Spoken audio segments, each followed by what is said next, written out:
what we're going to be talking about is basically things I can do or examples of things I do specific to the foot and ankle that allow for some accelerated rehab. So what are ways we can accelerate the rehab?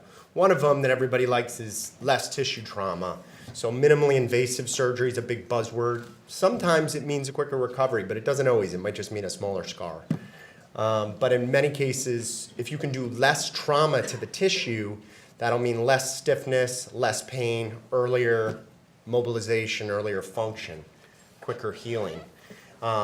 Additional bone harvest sites can really slow down a recovery if you have to take bone graft from a different area, and less collateral damage.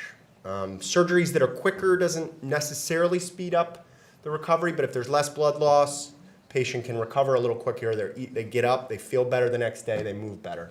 One of the ones I'm going to focus on is what's highlighted there, just stronger fixation and repair techniques, because a lot of what I do is fixing fractures or fixing tendons or ligaments, and if they're stronger and I can take them in the OR and take this patient and move their ankle in a way where it would do damage if my fixation wasn't strong enough, then I can feel confident allowing that patient to do more quicker. And then anything that can accelerate the body's natural healing process, and physical therapy is an important adjunct. Things that they can do in conjunction with our surgeries can potentially speed up the recovery. So what I'm going to do is just go through cases and show examples of these things. So this first one's a 19-year-old professional dancer and gets pain in this position, which is the on-point position. So the issue here is the posterior aspect of the ankle. In about 10% of patients, an extra bone called an os trigonum. So 10% of you have it. It's not a problem in most people. It can be a problem in just regular athletes, but it's really often a problem in ballet dancers. And the reason why is this. This is what their ankle looks like when they're on point. And this patient does not have an os trigonum, but this is an example of someone with an os trigonum. So you can imagine that fragment right there is going to be under some pressure in this position. And in many cases, it can block their motion. It can cause pain. The fragment can become loose and basically limit their ability to perform and function normally even in life. So the traditional surgery that I did in my fellowship for this is this picture on the left. Open surgery. You have to go past the tibial nerve, around a tendon. Open surgery, dissection means a longer recovery in this situation because of scarring, which can limit their motion down the road because of having to wait for the wound healing. So the way that we're doing it now is arthroscopically. Arthroscopic surgery meaning through small incisions, things that we're doing in all areas of orthopedics, but we're applying it to different areas. And in this situation, we can use cameras and instruments through incisions literally this big, right here on the side of the Achilles tendon, and obviate this large incision. And doing our procedures we could do arthroscopically or open arthroscopically can speed up the recovery, but you have to make sure it's just as effective. And so the recovery from the surgery on the right is going to be quicker. It's going to be more like recovering from a bad ankle sprain. So case 2 is a patient who had a severe bunion and had surgery several years ago with a joint replacement. And we don't often do these joint replacements. I don't do these joint replacements because of this problem. The problem foot, they're both a problem, but the one on the left is the one we're going to look at today. And so there's an implant in the first metatarsophalangeal joint here that is completely dislocated and broken through the proximal phalanx. And so this is a very challenging problem to begin with. The patient has pain, unable to wear shoes, and just a severely deformed, cosmetically deformed foot. And your options in this situation are pretty limited because, as you can see here, there's supposed to be two bones in the big toe. This one, the proximal phalanx, and the distal phalanx here. And in her case, there is very little bone left in this proximal phalanx. There's really just distal phalanx here. So you're very limited. And so your options are simply remove the implant, do some soft tissue things, but that typically doesn't give them satisfactory results. Their toe doesn't look straight. The other option is to just remove the implants and fuse the toe with what's left of the bone. And what that would leave them with is a very shortened toe and also a risk of non-union. And then the last one would be to restore the length by using a block of bone to replace the missing bone in this position and fuse the toe so that they have a stable, pain-free toe. Doesn't bend through this joint, but would bend through the joint beyond there. And that is usually what people want. They want their length back. So the traditional way to do a bone block would be to take a bone block from your iliac wing, which was the area Dr. Green was talking about, just kind of the point of your hip up by your obliques and abdomen. And taking a large structural chunk of bone is the gold standard because it has not only the structure, but also the biology, the stem cells, the proteins that you need to induce bone fusion, bone healing. And so the negative of that is that, they hurt a lot. Taking stem cells like that video you watched really doesn't hurt all that much, more than for a day or two maybe. You can have patients, and this was a treatment we did in my fellowship, taking this harvested bone, and the patient comes in with happy about their foot, but 6 months later their hip still hurts. So that obviously is very painful, slows down the recovery, and so a way around that would be to take allograft bone, meaning bone from a cadaver that's been freeze-dried, and combine that with the stem cell technology that Dr. Green was talking about. Bone marrow aspirate combined with the allograft bone gives you the structure that you need, but also the biology you need. And that's what we did in this patient, and fused the joint. This is cadaver bone here, and it increases your rate of fusing it by getting the biology, not just the structure. And it decreases the pain and allows them to start moving and recover quicker. And they're left with a pretty straight toe. Now, case 3 is a little more common, a straightforward Achilles rupture in an active 47-year-old male. And this is what you usually picture when you think of an Achilles rupture. It's a clean tear, the tendon looks good here and here, but the reality is it's not.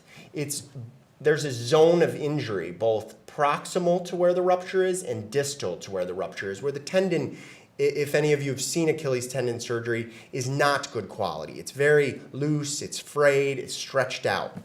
The traditional surgery for it was to simply repair that damaged area of tendon, and that's still what many people do, and completely reasonable surgery.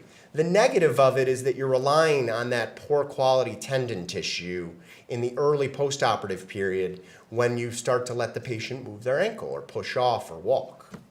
And so the solution to that with a newer technique and a newer technology is to bypass that zone of injury using a percutaneous method with a small and limited invasivity of incision, going proximal to the zone of injury with large sutures, locking sutures, and then completely bypassing the distal stump of the tendon and attaching it to the bone distally. And what that does is, you can see it in the operating room, it's incredibly strong. And it allows for me, as soon as the incision heals, to have these patients rehab and get back on their feet a lot quicker. The next case is an ankle sprain. This is a patient who sprains their ankle every week. It's ankle instability, repetitive ankle sprains. And so it's a 22-year-old that's to the point where they failed physical therapy, they failed bracing, and they basically, it's not somebody who they step in a ditch or fall off a curve and they sprain their ankle. They can't run on flat ground without rolling their ankle. And these are stress x-rays. On the left here is a normal stress x-ray. This bone right here, the talus, should kind of sit squarely underneath the tibia. And that's my hand pulling it inward to see how much this space opens up relative to this space. And this is a pretty normal stress x-ray. And then on the right is an abnormal stress x-ray. That tells me that these ligaments here on the outside of the ankle are not only injured, but they're incompetent. They are no longer functional, and the patient needs to have those ligaments tightened or repaired. And the ligaments we're talking about are these ligaments on the lateral side of the ankle, primarily the ATFL and the CFL. And the traditional way of doing it would be to perform a midsubstance repair. And it's the same theme here. You're dealing with someone who's already had problems with these ligaments, and you're just repairing the same poor quality tissue. You can tighten it up, and this surgery has had good results over the year, but what it requires is a very long period of restricted motion and very careful recovery. And so the way we bypass that is, let's see if I can get back into here, using direct to bone fixation. And so this is an example of a suture anchor. This one's metal. Most of them we use are either bioinert or bioabsorbable at this point. And what you do through that is attach the ligament directly back to the bone rather than ligament to ligament healing, ligament to bone healing. And it's much, much stronger. And again, it's one of those things that I can test in the operating room and feel just how strong it is.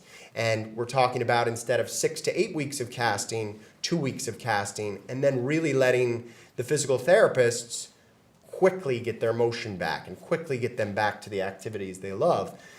You know, it's not 2 weeks, but it's, instead of 6 weeks in a cast, it's 2 weeks in a cast and then in a walking boot, which is a much nicer recovery and better outcome in terms of less stiffness.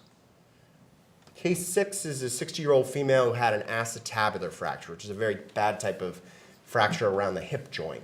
And she got a foot drop from her injury and presented 2 years later without any improvement. So complete foot drop, meaning they cannot dorsiflex their foot, and when they walk, their foot drags, or they have to use a brace to hold their foot in a proper position. But she did have intact strength in plantar flexion, pushing down, and inversion of the foot. So an option for a patient like this, who's a relatively healthy patient otherwise, is a tendon transfer. And the traditional the concept of a tendon transfer is to take a tendon or a muscle that does work and plug it in a different location, move it to a different part of the ankle so that it can replace a tendon or muscle that is paralyzed or torn. In this case, paralyzed due to a nerve injury. And the traditional treatment would be with large bone tunnels to transfer those tendons.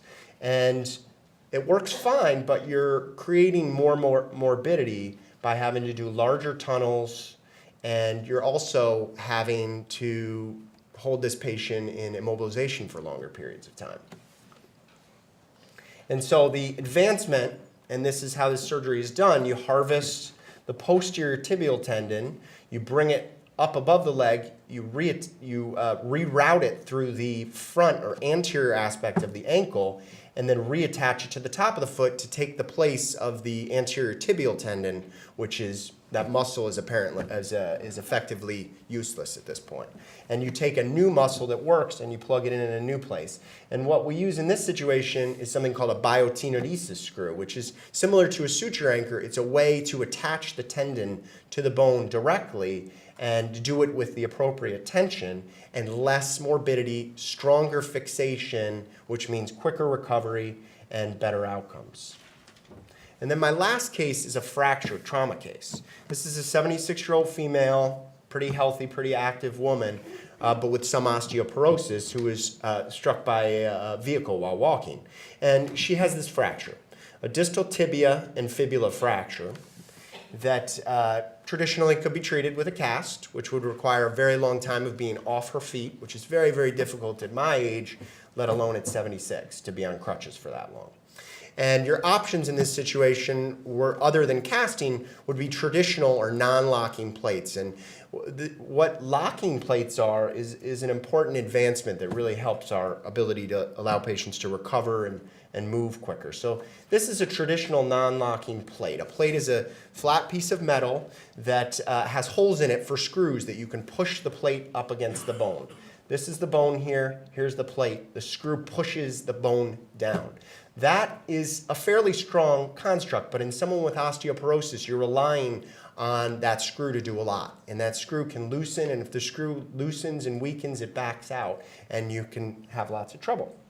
So what a locking plate is when you create threads in both the plate as well as the screw, so that the screw locks directly into the plate. So in addition to getting purchase in the bone, it's also getting purchase in the plate.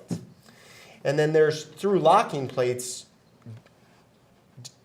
basically instruments like this, a jig, where you can, the plate is here, the jig is here, perform relatively minimally invasive surgery with a locking plate on a patient like this, so that I can allow them to have a fracture like this fixed on the left and then several months later healed on the right, but have the strength to allow a patient who's 76, who with casting and being off of it for months would be likely to get weakened, potentially get a DVT or a bed sore or a pneumonia, to move earlier and have a better functional outcome.